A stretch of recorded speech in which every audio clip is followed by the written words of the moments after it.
চলে গিয়েছিলাম আজ এসবিএফে। তোমরা যারা বালুরঘাটে থাকো তারা অবশ্যই চেনো এসবিএফটা কোথায়, যারা চেনো না তারা দেখে নাও। প্যান্টালুন্সের পাশে একটা গলি গেছে, গলির ভিতরে ঢুকতে হবে।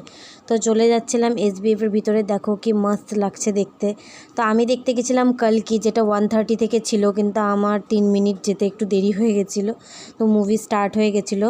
প্রথমের দিকে একটু ফানি, একটু বোরিং বলতে পারো, কিন্তু পরের দিকে মজেদার, বহুত মজেদার, দারুণ ছিল। তো আমি বুক করেছিলাম প্ল্যাটিনাম, যেটা 169।